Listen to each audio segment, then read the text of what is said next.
What's up, guys? This is Wenzes. Welcome back to my channel where we talk about personal development for INFJs and how to create an epic life on your terms. Today we're talking about how INFJs can stop caring what other people think of them. Specifically in 2021. We all know you can start your goals on a Thursday afternoon. It doesn't have to be like such a point like, now we're starting 2021. But what a better time to start. What a better time than to use right now, maybe even looking forward to seeing family that might be a little bit dysfunctional, and to start the process of learning not to care what other people think of us. It has made a huge difference in my life, the approach I'm going to talk to you about today, and it has made a huge difference in the lives of my clients. So before we get started, I want to remind you, if you want to take the next step in creating your INFJ Epic Life, then check out the INFJ Epic Life Masterclass. It's online for around 6 more weeks, and you have a great offer right now, final sale, so take advantage of that.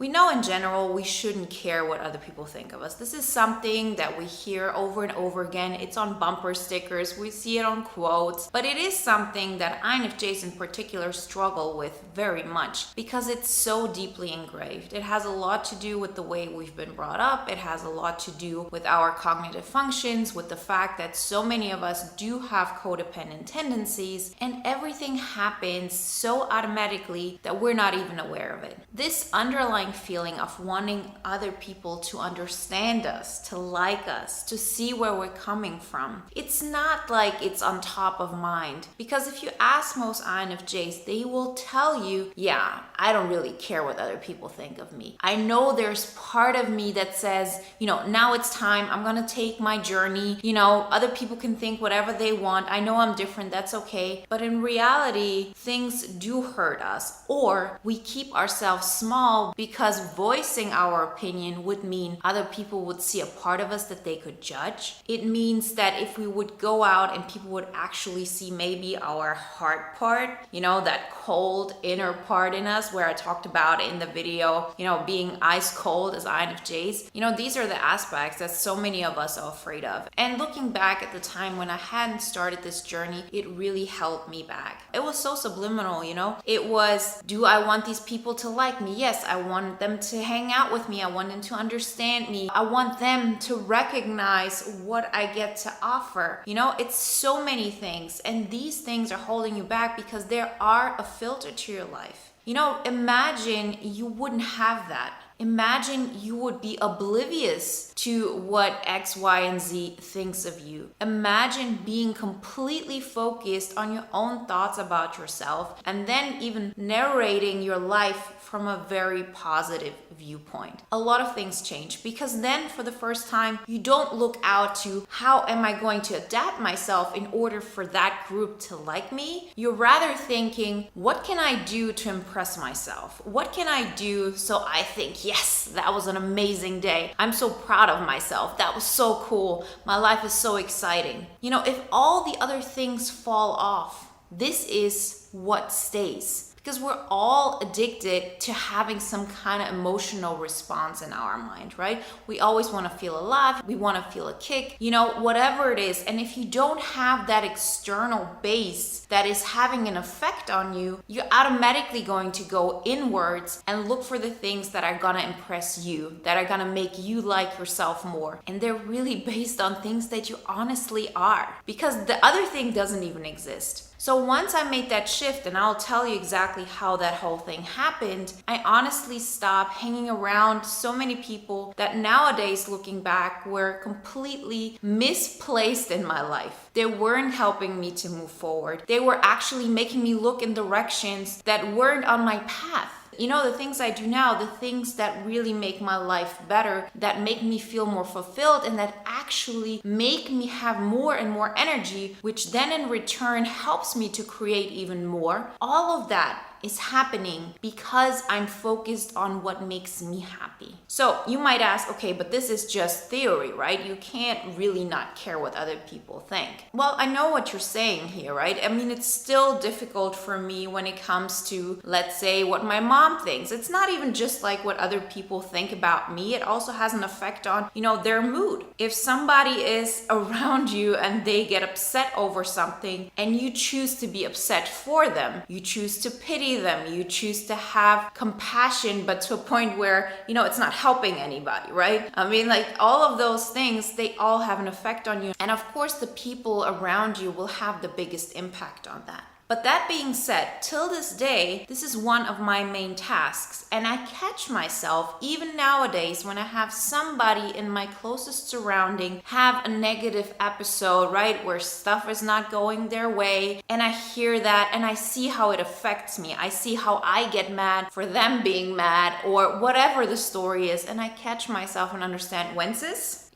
apparently you're just addicted to being in that state. To being in that state of, first off, not focusing on you, and second of all, focusing on something negative. So when I started this journey, it really was because of a kick in the gut. And I know for a lot of us, this is what it takes, just something really bad happening, somebody getting sick, getting fired, being dumped, whatever it is. Like for me, it was really, an ego loss. It was really bad. And I realized I cannot continue focusing on trying to make that person understand me, trying to make that person see my value, or wanting them to see me in a good light. It wasn't even something like I wanted that person to think I'm cool. I even wanted that person just to see that I'm a good person. And when you're so in it, you cannot see that there is another possibility to approach this. It feels like you're betraying yourself. It feels like you're lying to yourself. And it just seems like the biggest ego loss ever. Because our ego is not just based on, okay, I'm like this big, tough person. Our ego can also be based on, I'm sacrificing so much. Why isn't this enough for the other person to recognize that I'm a good person? Why isn't it possible for them? I try my best and I'm still not good enough. That in itself is also ego. That's a self-image we have. And for me, as I said, I was just like at a point, I had no other choice. I was suffering so much. I had pretty much a reality break at that point. I had to say, I have to decide how I feel about myself. I have to decide that I'm good enough right now. And I'm going to focus on what I want to think about myself. And I do not want to think about myself as somebody who needs other people's validation, because this is just too hurtful. You're giving way too much power to other people.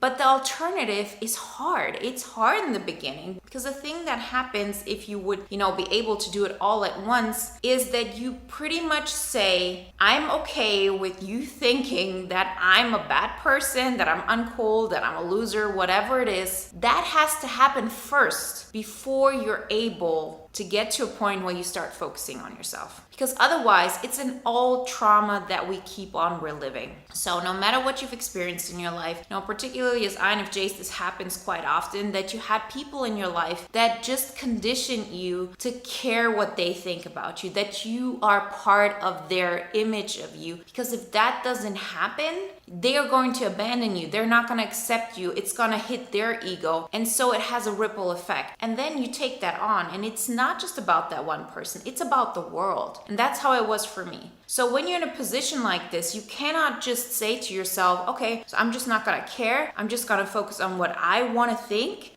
First we have to address what's been going on. We have to get to a point where we can let go of that pain, of that old trauma. And the only way to honestly do this is to accept it. Because from a certain perspective, it is true. And as long as we keep telling ourselves, no, it's not true, we're pretty much just having inner conversations and they get worse and worse. Let me give you a quick example for this. So let's say you're afraid that you're actually not a good person. You always pretend to be, but deep down you're actually selfish and you don't want people to recognize this. So you continuously do things in order to prove your value. If you start this conversation with yourself and you say, but you are good enough, this is what's true, you're lovable the way you are. If you start a conversation like this, it is in a lot of ways like if you're saying to your inner child, shut up. Your opinion doesn't matter. Because we might think at first glance, but I'm just having positive conversations with myself. Why isn't that good enough? That should be the thing I'm looking for. And trust me, I am a fan of,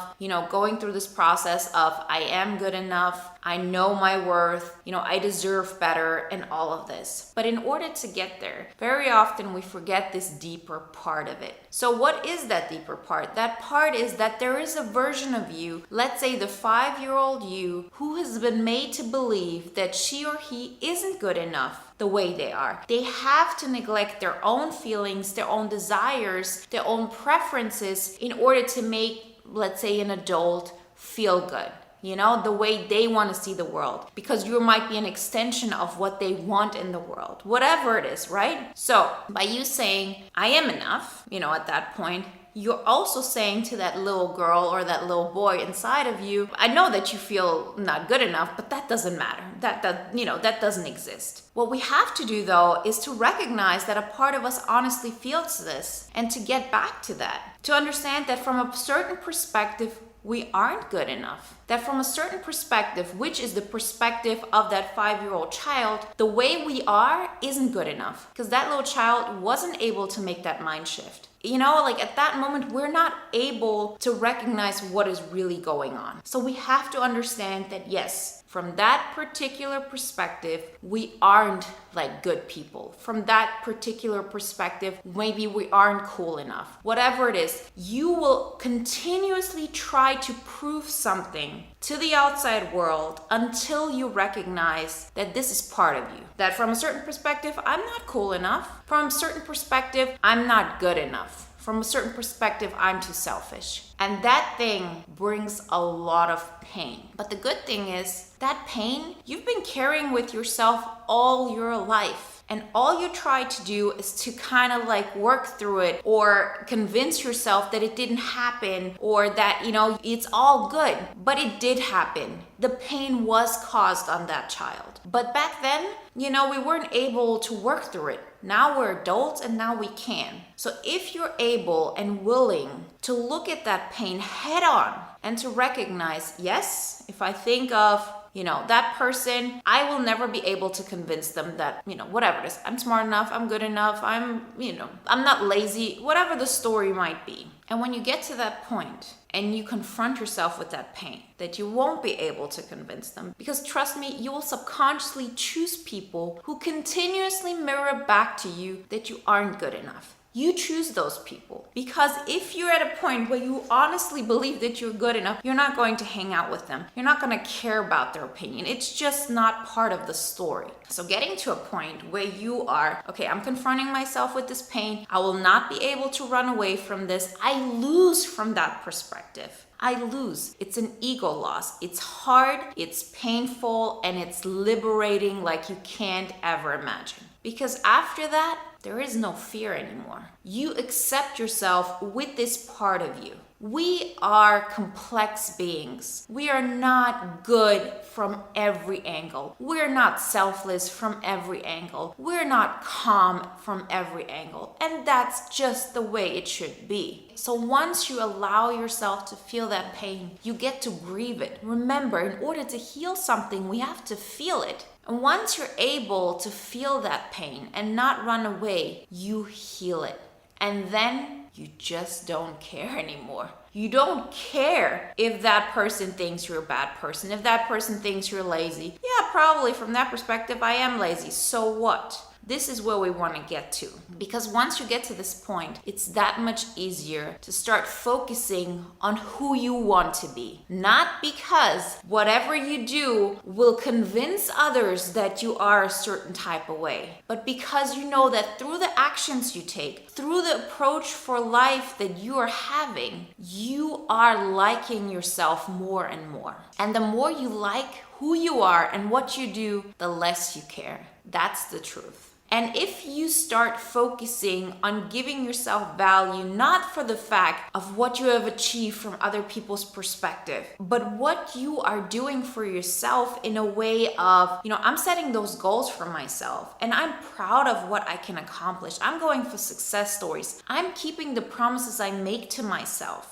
You start becoming somebody who's positively addicted to liking yourself. And when you do that, you automatically only attract people who like you back. That doesn't mean that when you continue through life, you don't have haters or you don't have people to talk bad about you or whatever it is. You're just not aware of it.